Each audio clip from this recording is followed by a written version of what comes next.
강두원의 한 권 한 권 먹는 성경 데살로니가 후서 시작하겠습니다. 데살로니가 교인들에 대한 바울의 관심과 가르침은 여러 경로를 통해서 계속되었습니다. 2장 15절 보시면 그러므로 형제들아 굳건하게 서서 말로나 우리의 편지로 가르침을 받은 전통을 지키라 라는 말씀이 나오는데, 이는 이 편지 이전에 다른 편지가 있었음을 증거하고 있습니다. 그 편지가 데살로니가 전서라면 데살로니가 후서는 전서의 연장으로 전서에서 미처 전하지 못한 것이 있든지, 아니면 제3 강조하고 싶은 것이 있든지, 아니면 새로운 상황이나 문제가 대두되어서 였을 것입니다. 전서에서 보냈던 가르침에 대한 반응을 듣고 오해를 바로잡고 보충하는 편지를 쓴 것일 수도 있습니다. 따라서 편지의 상황과 배경은 전서와 거의 동일하다고 봅니다. 데살로니가 후서는 이렇게 시작합니다. 바울과 실로아나와 디모데는 하나님 우리 아버지와 주 예수 그리스도 안에 있는 데살로니가 인의 교회에 편지하노니.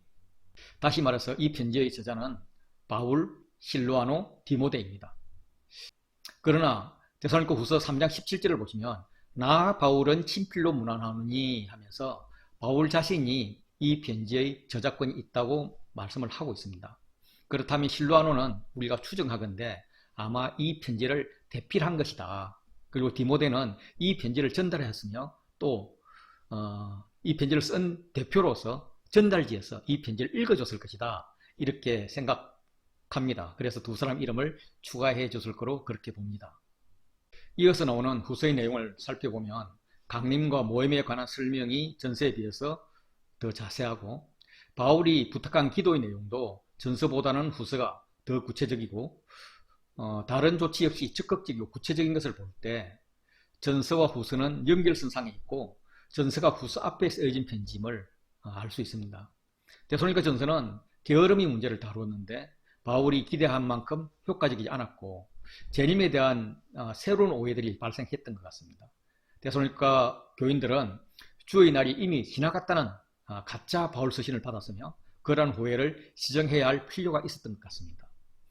2장 1절 2절 보시면 형제들아 우리가 너희에게 구하는 것은 우리 주 예수 그리스도의 강림하심과 우리가 그 앞에 모임에 관하여 영어로나 또는 말로나 우리에게 받았다 하는 편지로나, 가짜 편지죠. 주의 날이 이르렀다고 해서 쉽게 마음이 흔들리거나 두려워하거나 하지 말아야 한다는 것이라. 그래서 누가 어떻게 하여도 너희가 미혹되지 말라라고 이야기를 합니다. 데살로니가 교회는 전보다 심한 박해를 당하고 있었고 박해가 더욱 심해감에 따라서 데살로니가 교인들은 실망하는 단계까지 이르게 되었던 것 같습니다. 그래서 그리스도의 재림에 대한 지나친 열망으로 이를 손에 놓고 영적인 활동만 한다는 자들이 데살로니가 전서를 쓸 때보다 더욱 증가하고 있었던 것 같습니다. 그래서 사도 바울은 처음 편지에서 미처 전하지 못한 내용과 처음 편지 내용 중 제3 강조해야 할 부분, 그리고 새롭게 대두된 상황과 문제에 대한 지침을 전달할 필요가 있었습니다. 첫 번째 편지와는 달리 교회를 향해 뚜렷한 경계를 할 필요성이 있었던 것입니다. 그럼 이 데살로니가 전서가 언제 쓰여졌느냐? 그것은 시작하는 문장을 비교해보면 대충 알 수가 있습니다. 데살로니가 전서 1장 1절과 후서의 1장 1절 2절은 내용이 같습니다. 3절을 보시면 형제들아 우리가 너희를 위하여 항상 하나님께 감사할지니 이것이 당연함은 너희의 믿음이 더욱 자라고 너희가 다 각기 서로 사랑함이 풍성함이니, 이렇게 나옵니다. 다시 말해서 전서를 쓰고 나서 몇 개월 후에 쓰여졌는데 그때 상황에 대해서 너희가 믿음이 더욱 자랐다, 이렇게 표현을 하는 것입니다. 그래서 이 편지의 공동저자인 바울과 실로아나 디모데가 함께 사역했던 시기는 바울의 2차 전도 여행 때입니다. 2차 전도 여행 중에 편지를 쓸 만큼 여유가 있었던 시기는 고린도에서 1년 반을 머물던 시기가 가장 적합합니다. 따라서 데살로니가 전서를 쓴 시기가 사도 바울의 2차 전도 여행 중인 50년에서 52년, 그 중에 특히 한 51년 정도라면 이 후서는 51년의 말이나 52년 초에 쓰여졌을 거로 그렇게 판단을 하고 있습니다. 이 편지를 읽는 독자들의 특징을 보면 데살로니가 전서와 마찬가지로 유대인, 경건한 헬라인, 귀부인, 그리고 구체적으로는 야손, 데살로니가 출신의 아리스타고 등으로 구성되어 있습니다. 그들의 강점은 믿음이 더욱 성장했습니다. 박해와 환난 중에서 인내와 믿음이 있었고 서로 사랑함이 풍성하였으며 선을 행하였습니다. 그렇지만 많은 문제점이 있었습니다. 그들은 주의 날이 이르렀다고 쉽게 마음이 흔들리거나 두려워했고 받은 전통대로 행하지 않은 자가 있었고 일하지 않고 일만 만드는 자도 있었으며 다른 사람의 양식을 먹는 자들이 많았다는 것이었습니다. 이에 대하여 데살로니가 교인들에게는 고난이 가중되고 있었습니다. 사람은 누구나 고난을 어려워합니다. 그들은 그 고난을 잘 싸워내었지만 흔들리기도 했겠죠. 그 흔들림을 잡아주고 싶었지만 바울이 멀리 떠나 있습니다. 갈 수도 없습니다. 디모데를 통해서 연락을 취했고 편지도 보냈지만 사람에게는 인식의 한계 때문에 오해가 만들어지기도 합니다. 그래서 상황이 더 나빠지기도 합니다. 유모가 되었던 바울, 아비가 되었던 바울, 형제가 되었던 바울이 애타게 그들을 부릅니다. 1장 3절 보면 형제들아, 2장 1절에도 형제들아, 2장 13절에도 주께서 사랑하는 형제들아, 15절에도 그러므로 형제들아, 이렇게 계속 형제들아 부르면서 권면을 하고 격려를 합니다. 그 애절한 사랑과 권면을 한 후에 마지막으로 꼭 해주고 싶은 말이 있어서 3장 1절에 끝으로 형제들아 라고 이야기를 합니다. 그렇게 하고도 보니 또 할 말이 남아 있습니다. 그래서 형제들에게 대한 호소는 몇 번 더 이루어집니다. 3장 6절에 형제들아, 그리고 13절에 형제들아. 바울이 이렇게 애타도록 형제들을 부르는 이유는 박해받는 데살로니가 교인들을 위로하기 위해서입니다. 재림에 대한 잘못된 가르침으로 인한 오해를 시정하고 그 징조를 가르치기 위함입니다. 기도를 부탁하기 위해서입니다.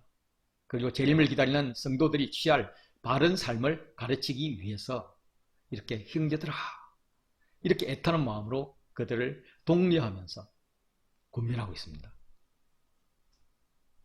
데살로니가 전서를 형제들아로 이렇게 단락을 나눠보면 1장 1절부터 2절은 은혜와 평강을 전하는 것이고 형제들아 하면서 바울이 기도하고 격려합니다. 그래서 1장은 믿음의 격려를 이야기하는 장입니다. 2장에 가면 본격적으로 종말론적 가르침이 있습니다. 형제들아 하면서 그리스도의 강림의 이야기를 하면서 그렇지만 주께서 사랑하는 형제들아 너희는 그리스도께서 강림하셨을 때 심판이 아니다. 너희는 택하심을 받았다. 그러면 너희들은 구원이 있을 것이다. 안심하라. 그래서 형제들아 지금 현재 어렵지만 너희가 굳건하게 서야 된다. 이러면서 종말론적 가르침을 2장에서 하고 있습니다. 그래서 종말의 삶을 사는 우리들은 어떻게 될 것인가 하면서 끝으로 형제들아 하면서 그들을 위해서 기도해주고 또 더 할 말이 있었어. 게으른 자나 잘못된 삶에 대해서 권면을 하면서 그렇지만 낙심하지 말고 계속 그렇게 잘 살아라 라고 하는 삶의 권면을 하는 것으로 이렇게 이루어지고 있습니다. 유대인들에게 환란은 하나님의 심판으로 인식되었고 이방인은 환란을 피하기 위해 신들을 즐겁게 달래야 하는 문화였습니다. 데살로니가인의 고난은 더욱 심해졌는데 바울은 이교도적 숭배 행위를 엄격히 금지하고 있었습니다. 교인들 가운데서는 왜 우리가 고난을 받아야 하나? 내가 이전처럼 뭐라도 해야 하는데 지금 안 해서 그런 게 아닌가? 잘못해서 이런 환란을 당하는 게 아닌가? 예수님이 오실 때 지금 내가 당하는 이 고통을 과연 아실까? 이런 질문을 가졌을 것입니다. 1장은 여기에 대한 답변입니다. 바울과 실로아나 디모데 공동체는 성부 하나님과 성자 예수님 그리고 성령 공동체에 있는 데살로니가 인의 공동체에 편지하면서 문안 인사를 합니다. 1장 1절 2절에서는 하나님과 예수님으로부터 오는 은혜와 평강을 이야기합니다.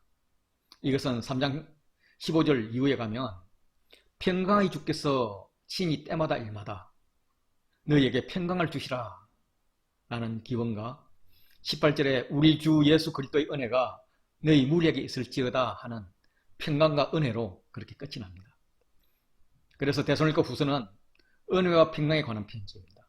그들은 고난 가운데 있고 재림에 대해 잘못된 소문 가운데 흔들고 있지만 하나님의 은혜를 기대하며 평강을 찾으라는 그런 권면의 편지입니다. 하나님 아버지와 예수 그리스도로부터 평강. 그 평강은 예수 그리스도로부터 내려오는 평강입니다. 개역개정에서는 표현이 잘 되어 있지 않지만 세 번역을 보시면 하나님 아버지와 주 예수 그리스도께서 내려주시는 은혜와 평화가 여러분에게 있기를 바랍니다 하면서 내려주시는 이 되어 있고요. 공동번역에서도 그리스도께서 은총과 평화를 여러분에게 내려주시기를 빕니다 라고 이야기합니다. 다시 말해서 하늘로부터 내려오는 은혜와의 평강을 빕니다. 이것은 영의 세계로부터 내려오는 은혜와 평강이며 절대 세계로부터 내려오는 은혜와 평강입니다. 이 땅을 사는 성도들을 강하게 만들고 삶에 힘과 의미를 주는 정말 비길 데 없이 아주 귀한 그런 은혜와 평강입니다. 평강은 히브리어로는 샬롬이고 헬라어로는 에이레네입니다. 에이레네는 결합하다라는 뜻을 가진 에이로에서 파생이 되었습니다. 다시 말해서 평강은 어떤 노력의 결과로 얻는 것이 아니라 예수 그리스도와 결합함으로써 누리는 완전한 상태를 말합니다. 그런데 이 에이레네가 시작이 창조 때 하나님이 주신 평강 샬롬이었습니다. 그 창조의 샬롬은 아담이 범죄로 인해서 깨어졌는데 이제 예수 그리스도로 인해서 다시 샬롬을 회복한 것입니다.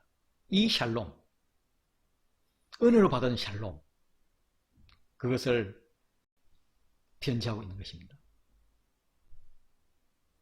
바울은 형제들아 라고 부르면서 이 형제의 의미를 하나님을 아버지로 모시는 그런 한 형제, 그 의미에서 형제들아 라고 이야기합니다. 바울은 데살로니가 교인들을 사랑하신 하나님께 감사를 합니다. 하나님이 하셨습니다. 하나님이 은혜입니다 라고 말하는 것이 지극히 당연하다는 겁니다. 데살로니가 교인의 믿음이 자라는 것은 바울이 잘 가르쳐서도 아니고 데살로니가 교인들이 똑똑해서도 아니며 전적으로 하나님의 은혜였습니다 라고 고백하는 것입니다. 바울은 데살로니가 교인들을 칭찬하는데 항상 하나님께 감사한다. 이것이 당연하다. 그래서 여러 교회에 자랑한다 라고 말하고 있습니다. 이런 칭찬을 받는 데살로니가 교인들은 이 전서에서도 자신들 지나치게 칭찬받는다고 생각했을지도 모릅니다. 그런데 이제 후서를 보내면서 이렇게 이야기하는 거죠. 아니야, 당연한 칭찬이야 라고 답을 합니다. 당연한 이유는 너희에게 믿음의 역사가 있었는데 이제 보니까 믿음이 더욱 자라고 있기 때문이다. 이 더욱이란 말은 엄청나게 자란다는 말입니다. 이 더욱은 바울의 편지 중에서 여기서만 사용이 됩니다. 전서에서 칭찬한 것이 빈말이 아님을 강조하고 있습니다. 그리고 두 번째는 사랑의 수고가 있었는데 그 사랑함이 더욱 풍성하기 때문입니다. 사랑은 예수님의 계명이죠. 이 계명이 아주 잘 실천되고 있다는 말입니다. 그들은 내면적으로 질적으로 성장하고 있다는 말이죠. 소망의 인내, 이는 모든 박해와 환난 중에서 인내와 믿음으로 서 있다는 말입니다. 사랑은 믿음, 소망과 짝을 이룹니다. 그들에게 사랑이 풍성하기 때문에 모든 박해와 환난 중에서 견디고 있는 것입니다. 박해는 그리스도를 믿음으로 말미암아 외부로부터 주어지는 고통입니다. 환난은 일반적인 시련으로 인한 고통입니다. 반면 인내는 견딜 수 없을 정도의 무게에도 끝까지 참아내는 자세입니다. 고난당하는 자가 수동적인 자세로 체념에 빠지는 것이 아니라 용맹스러운 군인처럼 강건하게 서서 버티는 것이 인내입니다. 이에 대해서 바울은 그들을 자랑하는 거죠. 예나 지금이나 어려움이 있을 때마다 하나님은 과연 공의로우신 분인가? 왜 악인들이 성하는가? 하는 질문을 해봤습니다. 하박국 선지자 역시 이런 질문을 했었죠. 그렇지만 곧 하나님은 공의로우신 분입니다 라는 걸 인정을 했습니다. 그 공의는 데살로니가 교인들에게도 똑같이 적용될 것입니다. 이는 하나님이 공의로운 심판의 표라고 합니다. 다시 말해서 데살로니가 교인들의 믿음, 사랑, 소망은 하나님의 공의로운 심판의 표라는 거예요. 분명한 표식이라는 겁니다. 증거라는 거예요. 하나님의 나라에 합당한 자로 여김을 받게 하려는 것이에요. 이 하나님의 공의가 반복되고 있습니다. 그 하나님의 공의는 현재에는 고난으로 나타납니다. 데살로니가 교인들에게는 이 고난이 무슨 하나님의 공인가 의문이 될 수 있습니다. 그렇지만 그 나라, 하나님 나라의 백성이 되기 위한 잠깐의 고난은 필수입니다. 하나님 나라 백성이 될 수 있는지를 테스트하는 것이 될 수 있습니다. 이를 이기고 있는 데살로니가 교인들은 분명한 증거를 갖게 된 것입니다. 그래서 고난은 선택받은 증거입니다. 하나님의 심판의 표, 이것은 하나님의 심판의 시작인데 하나님이 우리 삶에 개입했다. 그래서 고난을 통해서 성도냐 비성도냐 하는 것을 구분하는 그런 기준을 삼을 것이라는 겁니다. 베드로 전서에서도 선을 행함으로 고난받는 것이 하나님의 뜻일진데 라고 이야기를 합니다. 고난이 공의 표인 이유는 세상을 따라가면, 다시 말해서 세상 따라 그냥 악을 그대로 해나가면 선을 행하지 않으면 고난을 회피할 수가 있습니다. 그런데 세상을 맞설 때 고난이 있습니다. 기꺼이 받는 불의, 사회적으로 받는 왕따, 또 감수해야 될 희생이나 헌신이나 사랑의 수고, 이런 것들이 고난이며 이 선을 행함으로 받는 고난은 하나님의 뜻입니다. 이 고난을 통과하고 믿음 사랑을 지킨 자는 하나님 나라를 소유합니다. 다시 말해서 고난은 믿음과 사랑을 키우는 훈련이라고 볼 수 있습니다. 하나님 나라를 소유하기 위한. 하나님의 공의의 미래는 갚으심입니다. 하나님의 공의가 고난에서 멈추면 안 되죠. 너희로 환난받게 하는 자들에게는 환난으로 갚으십니다. 환난을 받는 너희에게는 안식으로 갚으시는 것이 하나님의 공의입니다. 특히 데살로니가 교인들이 받는 안식은 바울 선교단과 함께 받는 것입니다. 바울 선교단은 1등급 안식이고 데살로니가 교인은 2등급, 3등급 안식, 그런 게 아니라 똑같은 안식이며 똑같은 영광인 것입니다. 하나님의 공의가 실현되는 때는 1장 7절을 보시면 주 예수께서 하늘로부터 나타나실 때입니다. 그날, 강림하는 그날입니다. 그때 예수님께서는 천사를 거느리고 나타납니다. 그것은 그가 능력이 있음을 말합니다. 나타나심은 계시입니다. 감추은 것을 마지막 날에 숨김없이 드러내는 것입니다. 그때에 믿지 않는 자, 즉 하나님을 모르는 자들, 우리 주 예수의 복음에 복종하지 않는 자들에게는 형벌을 내리실 것입니다. 그 형벌은 주의 얼굴과 그의 힘의 영광을 떠난 영원한 멸망의 형벌입니다. 신이 내리는 형벌이자 되갚음입니다. 구약 성경에서 형벌은 여호와 하나님만이 집행할 수 있는 그분의 전유물입니다. 그런데 그 형벌의 집행권을 예수님이 행사하신다는 것입니다. 즉 예수님이 하나님이시라는 겁니다. 그 형벌의 대상은 하나님의 구원 사역에 대하여서 들었지만 궁극적으로 그 계시를 무시한 자, 거부한 자들입니다. 이와 대조적으로 예수님이 강림하시는 그 날에 그의 성도들에게서 영광을 받으십니다. 예수님이 받으십니다. 하나님 나라 백성으로 인정하십니다. 모든 믿는 자들에게 놀랍게 여기심을 얻을 것입니다. 모든 믿는 자들이 놀랄 거란 말이죠. 왜냐하면 그들의 상상을 뛰어넘는 좋은 일이 있을 것이기 때문입니다. 그래서 바울 선교단은 데살로니가 교인들을 위해 항상 기도합니다. 마치 변호인이 이 사람은 제가 했지만 그래도 진상을 참작해서 사형은 시키지 말아주세요. 이런 기도입니다. 하나님께서 이들을 부르심이 합당한 자로 여겨주십시오. 모든 선을 기쁨과 믿음의 역사를 능력으로 이루게 해주십시오. 우리 주 예수의 이름이 이들 가운데 영광을 받으십시오. 그리고 이들도 그 안에서 영광을 받게 해주십시오. 예수님이 성도들에게 영광을 받으십니다. 그 영광은 성도들에게 비추진 다음에 반사됩니다. 즉 성도들도 영광을 받게 된다는 이야기입니다. 하나님이 영광을 받으면서도 인간에게도 영광이다. 칼빈은 이걸 이중기적이라고 이야기했습니다. 그렇다면 믿는 자와 믿지 않는 자의 차이는 무엇인가? 믿지 않는 자는 예수님이 받은 것이 없습니다. 그냥 예수님이 형벌을 줄 뿐입니다. 그리고 떠납니다. 믿는 자에게는 영광을 받으시고 찬사를 받으십니다. 즉 예수님께서 받는 게 있다는 거예요. 그리고 부르심에 합당한 자로 여겨주시고 역사를 이루게 하시고 영광을 받게 하십니다. 예수님께서 주는 게 있다는 겁니다. 서로 주고받는 그런 교제가 있는 것이 믿는 자에게 오는 그런 영광인 것입니다. 구원의 마지막 심판을 위해서 천사들과 함께 강림하시는 분은 하나님입니다. 말라기 보시면 주가 갑자기 그의 성전에 임하시리니, 또 3장 2절에도 그가 임하시는 날을 누가 능히 당하며 그가 나타나실 때 누가 능히 서리요, 이렇게 말씀하십니다. 5절에도 내가 심판으로 너희에게 임할 것이라 그러면서 만군의 여호와가 말하였노라.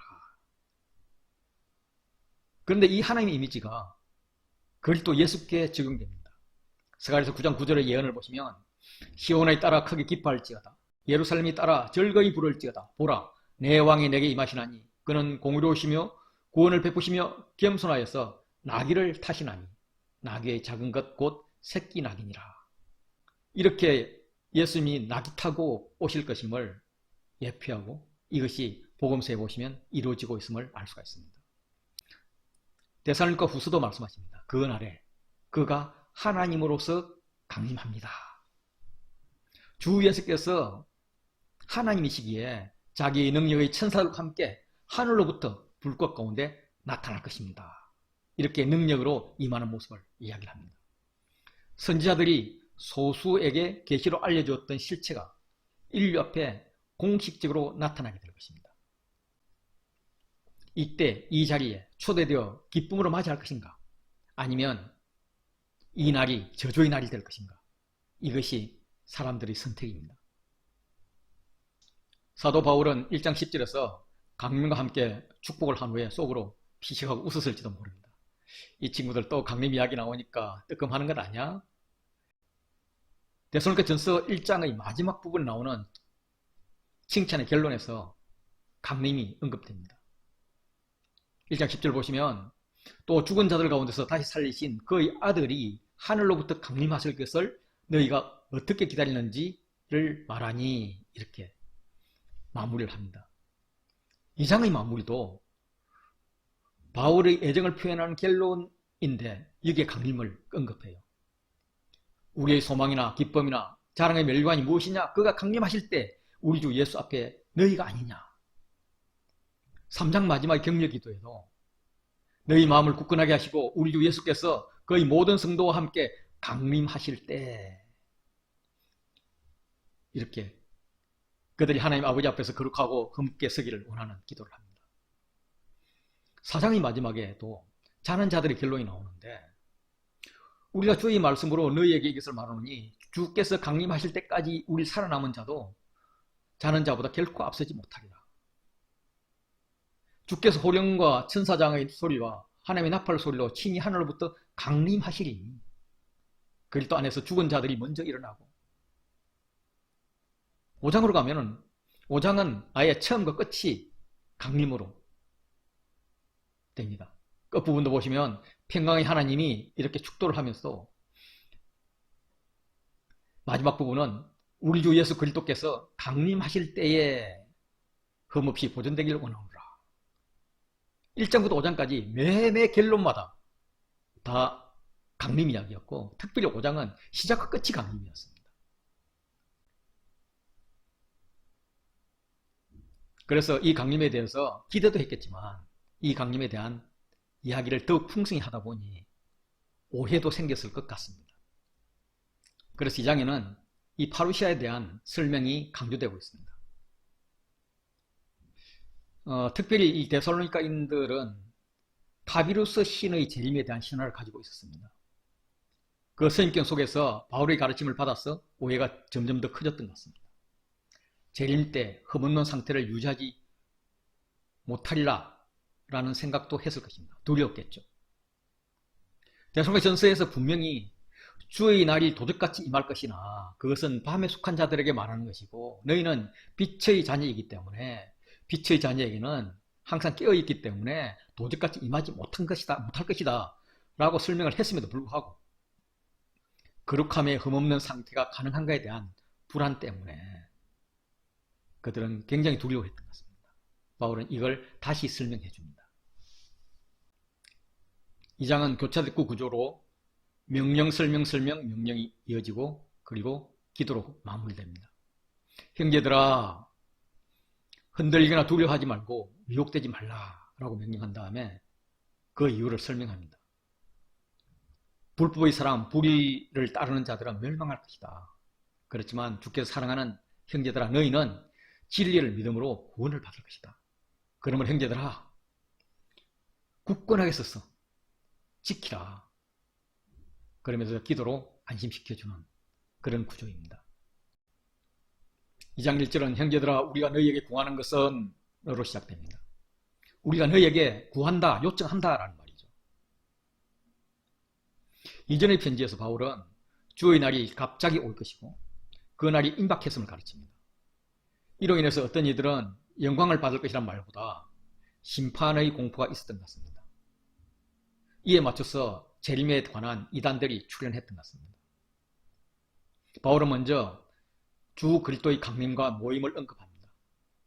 이 모임이라는 단어가 동사형으로 쓰일 때는 그리스도의 재림 때에 선택자들을 모으는 것을 의미합니다.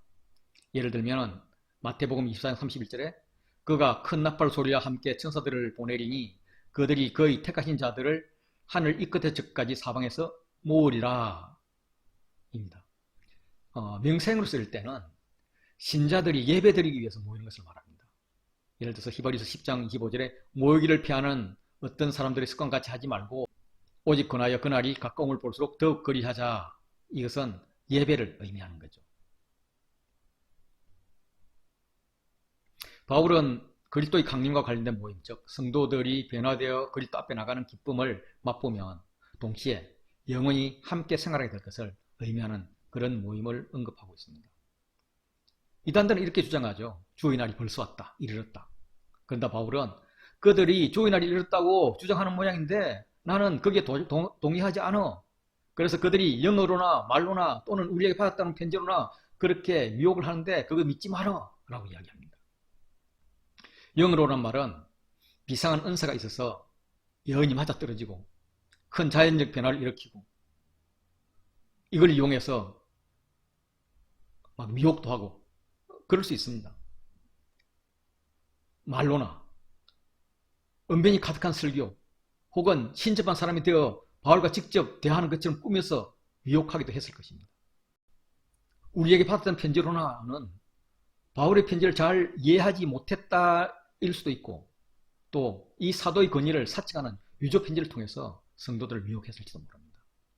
여기에 대해서 흔들지 말라라고 이야기를 하죠. 파루시아에 대해서 데살로니가 전서의 가르침을 보면 주의 날이 밤에 도둑같이 이른다. 멸망이 갑자기 그들에게 이르니 결코 피할 사람이 없다.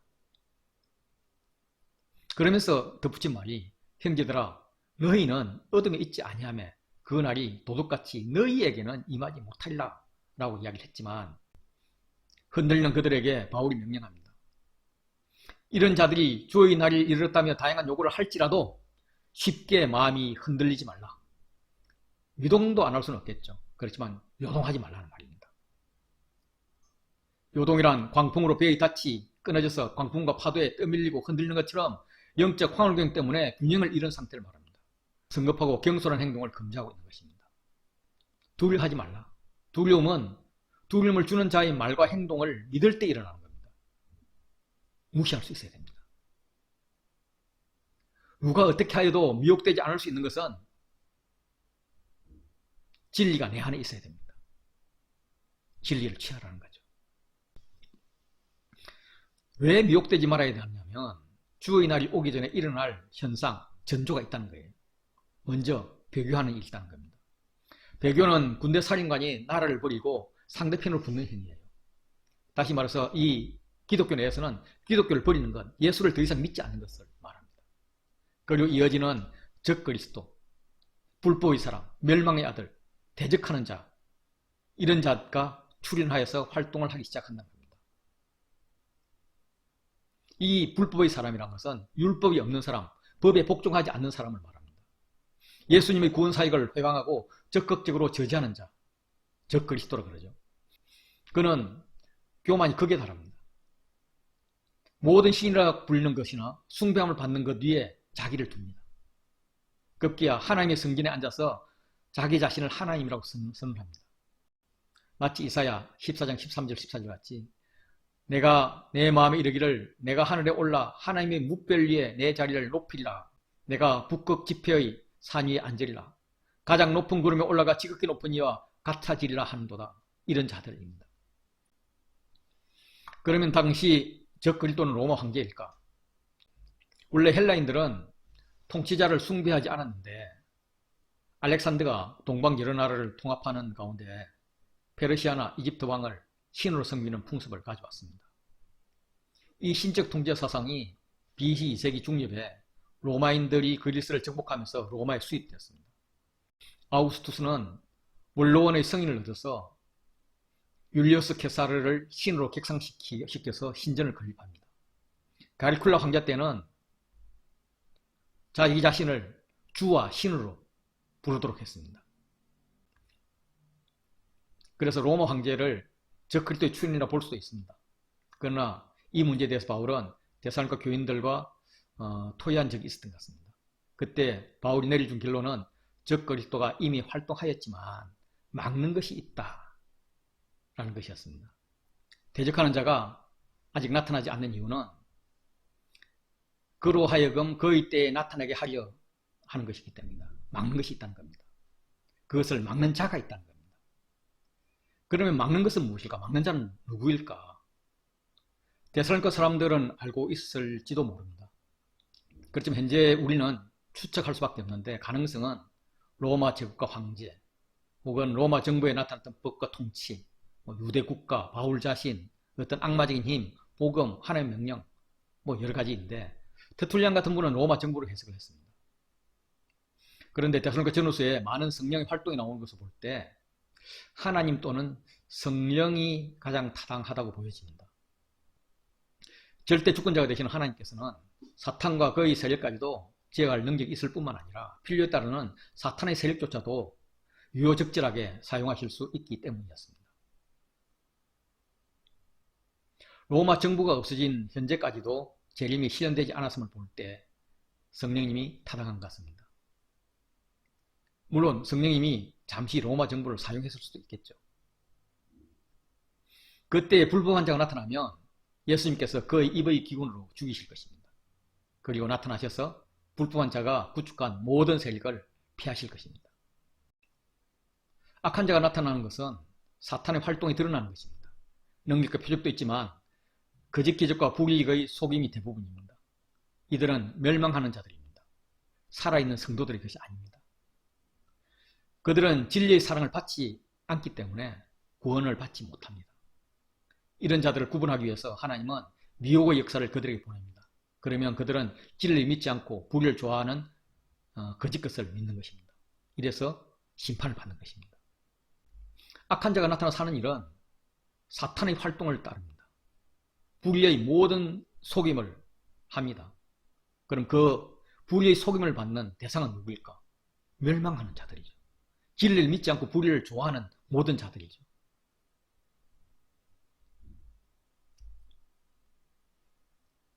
그들을 멸망시키는 방법은 하나님이 미혹의 역사를 그들에게 보내는 겁니다. 그래서 거짓 것을 믿게 하는 겁니다. 그래서 심판을 받게 하는 거죠. 이것과 믿는 자들은 아무 상관이 없습니다.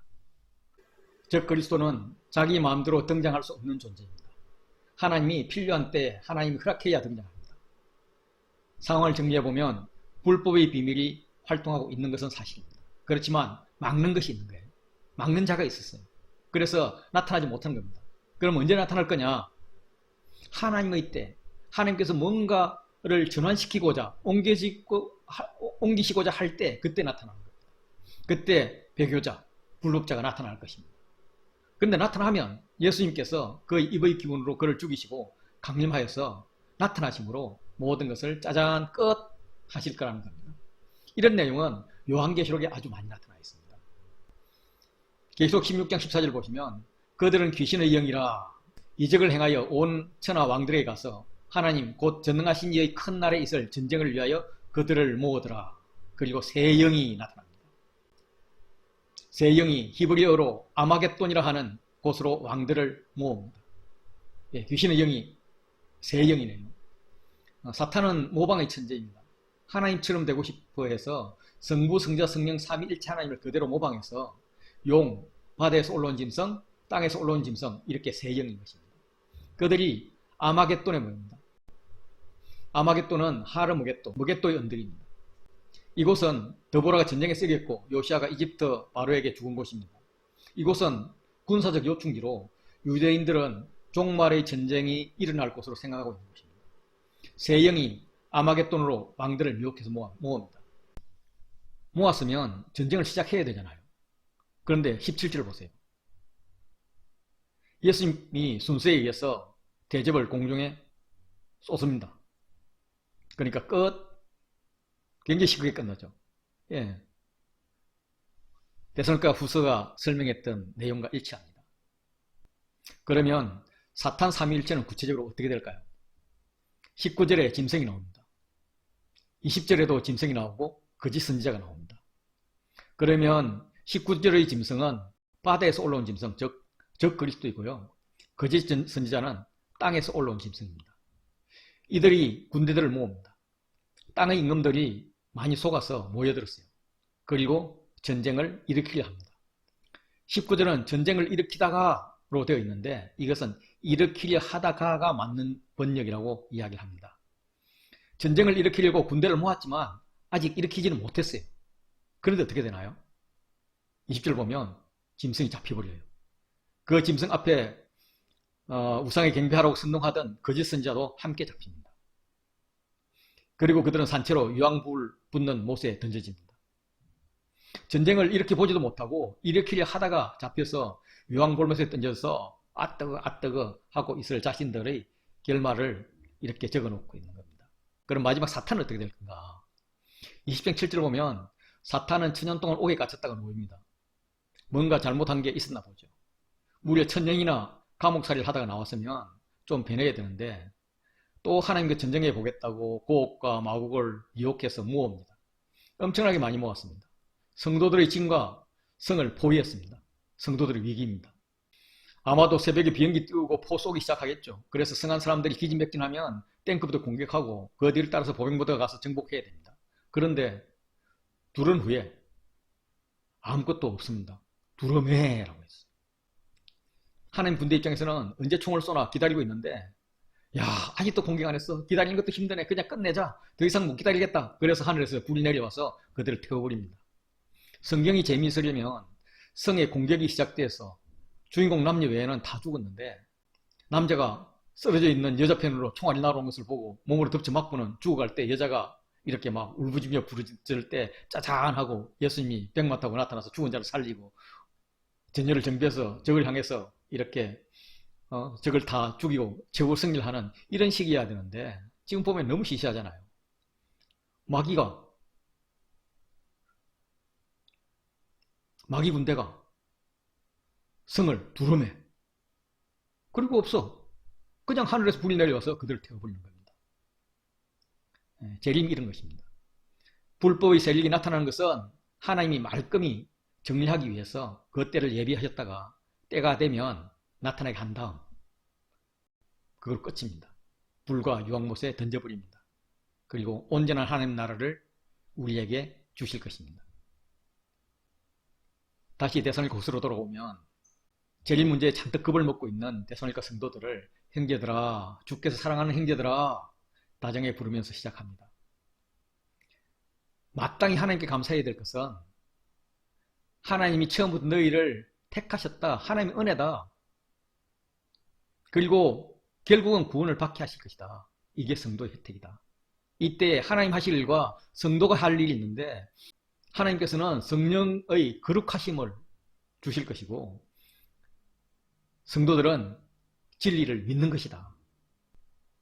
그래서 이 성도의 혜택으로 받는 구원은 물론 하나님 다 하시는 거지만 성도와 하나님의 합작품입니다. 성도가 하는 게 있어요. 믿음. 성도에게는 삼중의 정체성이 있습니다. 하나는 하나님께서 사랑하시는 겁니다. 두 번째는 하나님께서 택하신 것입니다. 그리고 복음으로 부르시는 거예요. 그 목적은 구원을 받게 하기 위함입니다. 마지막으로 구원받는 성도들이 해야 될 삶에 대해서 명령합니다. 그러므로 형제들아, 안심하고 굳건하게 서라. 굳건하게 서는 것은 한 번으로 되는 게 아닙니다. 반복해서 굳게 뿌리를 내려야 됩니다. 그 기반은 사도 바울이 지냈던 복음입니다. 또한 편지입니다. 이것을 전통이라고 합니다. 바울이 말하는 전통은 기본적으로 예수님께서 하신 말씀입니다. 그것을 다메섹 사건에서 바울이 부활하신 예수님을 만나서 들었죠. 그때 들었던 것, 그때 배웠던 것을 전하는 것, 바울이 전하는 것, 그것이 그들의 복음의 전통입니다. 그 전통을 지키라고 이야기를 합니다. 바울이 기도합니다. 하나님 아버지에 대한 수식어가 깁니다. 우리를 사랑하시고 영원한 위로와 좋은 소망을 은혜로 주신 하나님 우리 아버지. 이후 우리가 반복됩니다. 유대에 있는 교회와 바울의 선교단에게만 아버지가 아니라 너희에게도 하나님 아버지다. 그분은 우리뿐만 아니라 너희도 사랑하신다. 우리를 사랑하신다. 우리에게 은혜를 주신다. 공짜로 주신 것은 영원한 좋은, 어마무시하게 좋은 그런 소망, 은혜, 위로이다. 또한 모든 선한 일과 말에 굳건하게 서게 하시는 것이다. 먼저 거짓 복음의 말에 흔들지 말라고 했었습니다. 그리고 복음의 근거에서 지금 굳건하게 서라고 권면하고 있습니다. 굳건하게 서서 말로나 우리의 편지로 가르침을 받은 전통을 지키라. 그것은 예수 그리스도로부터 온 것이다. 그러나 이 또한 하나님의 도우심이 있어야 됩니다. 그래서 기도하는 겁니다. 모든 선한 일과 말에 굳건하게 하시기를 원하노라. 데살로니가 전서에서 데살로니가 교인들의 믿음에 대해서 감격하면서 자신들은 유랑 사기 전도자가 아니다라는 것을 변호하면서 간단하게 기도를 부탁했었습니다. 쉬지 말고 기도하라. 형제들아, 우리를 위하여 기도하라. 3장에 들어오면 기도의 유익부터 구체적으로 들어갑니다. 기도에 대한 요구가 강력하게 나타납니다. 이는 2장 말미에 바울의 기도로부터 시작됩니다. 16, 17절에 굳건하게 하시기를 하면서 바울의 기도가 시작되었어. 3장 5절에 바울의 기도가 주께서 너희 마음을 인도하여 하나님의 사랑과 그리스도의 인대에 들어가게 하기를, 이렇게 기도를 마무리합니다. 그 사이에 중보기도를 부탁하고 명령하죠. 명령하고요. 명한 것을 다시 확신하는 겁니다. 그리고 그 핵심에는 주의 신실함에 대한 확신입니다. 주는 미쁘사 너희를 굳건하게 하시고 악한 자에게서 너희를 지키시리라. 3장 1, 2절의 중보기도 부탁은 주의 말씀이 퍼져나가 영광스럽게 되고 우리를 부당하고 악한 사람에게 건지옵소서 하라고 합니다. 주의 말씀이 너희 가운데서와 같이 퍼져나간다. 이거는 데살로니가 1장 8절에서도 너희의 믿음의 소문이 각지에서 퍼졌다 라고 이야기를 했습니다. 이 퍼져나간다는 말은 전력 질주하다, 빨리 달리다, 앞서다 이런 뜻입니다. 명령받은 전령이 지체 없이 달려가는 것을 나타낼 때 쓰는 동사입니다. 주의 말씀 살아있잖아요. 활동력이 있잖아요. 그래서 전력 질주하는 전령처럼 신속하게 나간다는 말입니다. 믿음은 모든 사람의 것이 아니래요. 그럼 누구의 것인가? 일부 사람의 것이죠. 믿는 자의 것이죠. 그런데 3절은 주는 미쁘사 라고 말하면서 주님의 것이다 라고 이야기합니다. 그래서 믿는다는 건 뭐냐 하면 3장 1절 2절의 내용으로 볼 때는 기도하고 순종하고 복음 전도자를 도우는 것입니다. 3절의 내용으로 본다면 주의 믿음을 받아들이는 자, 악한 자를 거부하는 자이죠. 누군가의 희생과 사랑을 받는 자입니다. 누군가에게 들어야 하고 믿음이 될 때까지 누구에겐가 양육을 받고 성장해야 하는 것입니다. 그리고 누군가의 믿음을 돕는 삶이어야 됩니다. 이게 믿는다는 것이죠. 그래서 주의 신실함에 동참하는 그 결과는 주께서 믿는 자를 굳건하게 하십니다. 주께서 믿는 자를 악한 자에게서 지키십니다. 이 굳건하게가 세 번째 사용되고 있습니다.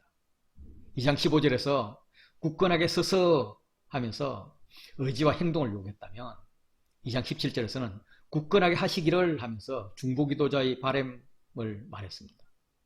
이제 마지막으로 굳건하게 하시고 하면서 중보기도자의 기도 결과와 확신을 전달하고 있습니다. 4절에 보면 명한 것을 행할 줄 확신합니다. 행하고 또 행할 줄 확신하는 거죠. 주 안에서 확신합니다. 명령을 지킬 것을 이중으로 확신하는 겁니다. 이것은 성도에 대한 믿음이 아닙니다. 성도를 인도하시는 하나님에 대한 믿음입니다. 그래서 기도를 마무리합니다. 주께서 너희 마음을 인도하여 하나님의 사랑과 그리스도의 인내에 들어가게 하시기를 원하노라. 데살로니가 전서에서 강림에 대한 생활 태도를 가르친 부분이 있었습니다. 데살로니가 4장 12절에서 이는 외인에 대하여 단정히 행하고 아무 궁핍함이 없게 하려 함이라 라는 것이었고, 5장 14절에서 게으른 자들을 권계하라 라고 이야기를 했습니다. 이 게으른 자들에 대한 조치는 데살로니가 후서에 다시 등장을 합니다. 게으른 자, 즉 규모 없는 자는 예수님께서 재림하실 날이 다 되었다고 생각했던 자들입니다. 그들은 재림이 임박했다면 세속적인 일을 버리고 그렇게 주의 재림 파루시아를 준비하는 것이 옳다고 생각해서 교회의 어떤 그 구제 활동에 의존해 살면서 게으르고 자신들의 옳음이 주장하면서 무질서했습니다. 전서를 읽은 그들은 바울의 근면이 그들을 감싸주는 말로 착했던 것 같습니다. 그래서 게으른 자들의 횡포도 있었던 것 같아요. 그래서 바울은 이렇게 이야기합니다. 우리가 들은즉 너희 가운데 게으르게 행하여 도무지 일하지 않고 일을 만들기만 하는 자들이 있다 하니, 이런 자들에게 바른 종말관을 가르치라고 합니다. 조용히 일하여서 자기 양식을 먹으라고 권하라고 명합니다. 게으르게 행하고 바울이 가르친 전통대로 순종하지 않는 형제들에게는 어떻게 하라고 하는가? 3장 6절 보면 떠나라라고 이야기합니다. 3장 14절에는 그 사람을 지목하여서 사귀지 말고 그로 하여금 부끄럽게 하라라고 합니다. 그런데 15절은 원수같이 생각하지 말고 형제같이 권면하라라고 이야기를 해요. 그럼 데살로니가 교인들은 스스로 어떻게 해야 될 것인가? 3장 7절부터 9절 사이는 바울의 수고와 일을 본받아라라고 이야기를 합니다. 그리고 13절에는 형제들아 너희는 선을 행하다 낙심하지 말라라고 해요. 바울이 보였던 본이라는 것은 무질서하게 행하지 않았습니다. 음식을 값없이 먹지 않았습니다. 오직 수고하고 애써 주야로 일했습니다. 왜냐하면 데살로니가 교인들에게 아무 폐를 끼치지 않기 위해서입니다. 바울이 데살로니가에 있을 때 게으르게 행하는 자들에게 대해서 명령했습니다. 명하기를 누구든지 일하기 싫어하거든 먹지도 말게 하라 라고 했습니다. 그런데 이야기를 들으니까 일하지 않고 일을 만들기만 하는 자들이 있다는 겁니다. 그래서 그들에게 다시 명령합니다. 조용히 일하여 자기 음식을 먹어라. 바울은 형제들아 다정하게 부르지만 우리 주 예수 그리스도의 이름으로 강력하게 명령합니다. 게으르게 행하고 우리에게서 받은 전통대로 행하지 아니하는 모든 형제에게서 떠나라. 떠나는 것은 물리적으로 이단의 가르침이나 불성실한 삶을 따르는 자들에게 떠나라는 말입니다. 아직 출교와 같은 공동체 내에서의 추방은 아닌 것 같아요. 바울 시대 육체노동은 노예나 종들이 하는 비천한 일로 생각했습니다. 현자나 지식인들은 저급한 노동을 해서는 안 된다고 생각하는 풍조가 있었습니다. 종교 지도자들이 공급을 받는 길은 첫째로는 파송단체로부터 공급을 받는 것이고요. 두 번째는 방문한 지역에서 부유한 집에 머물러서 후원을 받는 것이고요. 세 번째는 구걸해서 필요한 비용을 마련하는 것이고, 네 번째가 직접 일을 해서 비용을 마련하는 것인데, 이 중에 직접 일을 해서 비용을 마련하는 것을 가장 수치스럽게, 구걸하는 것보다 더 수치스럽게 생각했다고 합니다. 이런 생각을 가지고 있는 자들에게 했던 바울의 수고는 어마어마한 것이었다고 봅니다. 바울은 그리스도인들의 전통을 가르쳤습니다. 그 전통은 예수 그리스도에게서부터 오는 그런 말씀이고, 그 구원계약에 대한 계시이고 그것을 바울이 직접 가르치는 것입니다. 어떤 이들은 바울의 전통을 사칭하기도 했다고 2장 15절에서 나왔었죠.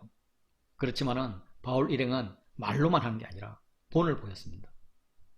그래서 그들이 어떻게 본을 받아야 할지, 어떤 삶을 살아야 할지를 알 수 있겠습니다. 첫째, 무질서하게 행하지 않았다는 거죠. 두 번째는 누구에든지 음식을 값없이 얻어먹지 않았다는 겁니다. 오직 수고하고 애써서 주야로 일했습니다. 왜냐하면 아무에게도 배를 끼치지 않으려 했던 것입니다. 이런 전임 사역자들은 먹을 것을 받을 권리는 있지만 권리를 행사하지 않은 것은 스스로 너희에게 본을 보여 본받게 하려는 것이었다라고 말합니다. 그래서 이제는 너희가 본에 있어서 한 단계 더 나아가야 된다. 그래서 명령합니다. 바울 일행이 데살로니가에 함께 있을 때도 명령한 것이 있습니다. 누구든지 일하기 싫어하거든 먹지도 말게 하라. 그럼에도 불구하고 들리는 이야기로는 그들 가운데 게으르게 행하여서 도무지 일하지 않고 일을 만들기만 하는 자들이 있다는 것입니다. 가난한 자들이 부자의 도움을 받아서 사는 제도가 어느 나라에든지 있었습니다. 부자를 중심으로 파벌이 만들어지기도 했습니다. 특히 정치하는 부자들의 후원을 받은 자들은 후계인의 환심을 사기 위해서 정치적 발언을 하는 바람에 쓸데없는 일을 만드는 경우가 종종 있었습니다. 또한 이곳저곳을 다니면서 남의 일을 간섭하고 참기만 했습니다. 특히 재림이 임박했다고 생각하고 있는 자들은 생계를 유지하기 위해서 일하는 다른 사람들에게 일하지 말고 재림을 준비하라고 설득하고 다녔을 것입니다. 그리고 자기 자신을 타당화하기 위해서 불필요한 간섭들을 했을 것입니다. 이들에게 다시 명령합니다. 이런 자들에게는 공동체의 이름으로 명하고 주 예수 그리스도 안에서 권하라. 명하고 권한다는 단어를 같이 사용해서 강력하게 말하고 있습니다. 그것은 조용히 일하여 자기 음식을 먹으라는 것입니다. 조용히 일하는 것은 남을 순종하는 말, 일을 만드는 말을 하지 말고 조용히 자기 일을 하라는 것입니다. 광적인 신앙 태도와 막 분주히 돌아다니는 일상, 그런 생활을 하지 말고 대신 조용히 질서 있는 생활을 하라는 것입니다. 스스로 일해서 얻은 소득으로 살고 남에게 폐를 끼치지 말아라는 것입니다. 그런데 군면에는 필요한 원리가 있습니다. 첫째는 선을 행하다 낙심하지 말 것입니다. 둘째는 원수같이 생각하지 말고 형제같이 군면하는 것입니다. 선을 행하다 낙심하지 말라는 것은 어떤 악역을 담당하는 것은 쉽지가 않습니다. 그렇지만 해야 하는 거죠. 어둠은 빛으로 드러내는 것이 빛의 아들들이 해야 할 일이기 때문입니다. 그래서 바울은 톤을 낮춰서 군면합니다. 형제들아, 선을 행하다 낙심하지 말라. 선을 행하는 것은 규모 있는 생활을 계속하는 것이다. 낙심치 않는 것은 광신자들의 참기나 비난에 굴하지 않는 것이다. 이렇게 이야기하는 거죠. 그리고 이 명령에 순종하지 않는 사람들이 있다면 그 사람을 지목하라. 지목하는 것은 표를 붙이는 거예요. 먼저 명령에 순종하지 않는 자가 누구인지 공동체가 판결해서 그에게도 분명히 알려주고 다른 사람도 알게 하라는 겁니다. 그래서 사귀지 말라는 거죠. 사귄다는 것은 함께 섞인다는 의미입니다. 출교는 아니지만 공동체 예배나 교제에 참가하지 못하게 하는 것입니다. 그 목적은 그들로 하여금 부끄럽게 하는 것입니다. 즉 회개하게 하는 것이죠. 단 원수같이 생각하지 말고 형제같이 하라는 거죠. 형제를 긍휼의 눈으로 보면서 바른 길로 인도하여서 형제 애를 잊지 않아야 된다는 겁니다. 정리하면 권면해도 안 되면 명령해야 되고 그래도 순종하지 않으면 그 사람을 공개해서 순진한 사람들이 물들지 않도록 그들 스스로 자신을 성찰해 볼 수 있도록 부끄럽게 해야 된다는 겁니다. 그러나 죄인 다루듯이 하지는 말라고 하죠. 왜냐하면 그 역시 형제로 받아들여야 할 사람들이기 때문입니다.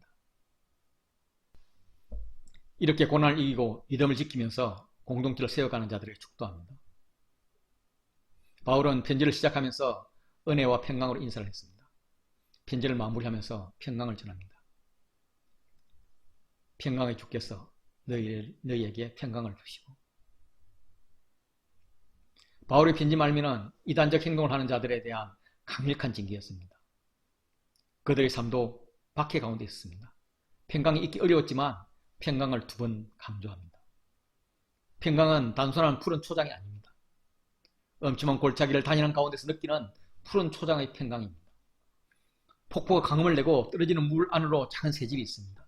그 새집에서 볼 수 있는 풍경은 어미새가 먹이를 물어다 주면은 새끼들이 서로 먹겠다고 입을 내밀면서 지저귀는 그런 모습입니다. 주변 환경은 무섭지만 특히 어린 새들에게는 공포의 대상이 있겠지만 그들은 어미새가 물어주는 그 먹이에 집중하면서 어머니의 사랑에 집중하는 그런 새끼새의 평강인 겁니다. 파도치는 망망대해에 작은 배가 있습니다. 바람이 너무 강해서 돛도 내리고 노에 의지하여서 앞으로 저어가고 있습니다. 그 배 안에 치마를 둘러쓰고 파도를 피하는 여인이 있습니다. 그 여인의 젖을 물고 세근세근 잠자고 있는 아이가 있습니다. 주변의 환경과 관계없이 엄마 품에서 엄마 젖을 먹는 아이의 평강. 바울은 데살로니가 교인들에게 이런 평강을 말하고 있습니다. 이런 평강을 주께서 친히 주실 것입니다. 때마다 일마다 항상 주실 것입니다. 이 평강을 혼자만 누리는 것이 아니라 모든 사람과 함께 누리길 원합니다. 바울은 편지 말미에 친필로 표시를 합니다. 가짜 편지가 많아서였을 것입니다. 우리에게 받았다는 편지라는 말도 나오고 우리의 편지로 가르침을 받은 전통을 지키라 뭐 이런 말이 나옵니다. 데살로니가 후서에만 편지란 단어가 이렇게 6번 나옵니다. 로마서에 딱 한 번 나오고 고린도 전서에도 3번 나오고요. 고린도 후서에 7번 나와요. 이렇게 편지라는 단어가 많이 나오는 것은 편지로 인한 문제가 많이 나타난다, 심각하다 이런 말을 말합니다. 데살로니가 전서에도 2번밖에 안 나왔는데 후서에서는 심각한 상황을 이야기하고 있고 고린도 후서도 마찬가지입니다. 그리고 예수 그리스도의 은혜를 전하면서 은혜와 평강을 마무리합니다. 데살로니가 후서는 형제들아를 애타게 부르면서 종말론적인 삶을 산다고 합니다. 그건 많은 환난 속에서도 거짓 소문과 위협 속에서도 누리는 주의 평강입니다. 평강은 종말에 대해서 바로 알 때 가능합니다. 끝이 어떻게 될지 아니까. 지금 어떤 어려움이 어떻게 끝날지 아니까. 하나님은 내 편인 줄 아니까. 여호와는 내 편이시라 내가 두려워하지 아니하리니 사람이 내게 어찌할까. 이 기반 위에 주가 주셨고 사도들이 전한 전통의 말씀을 제대로 아는 것입니다.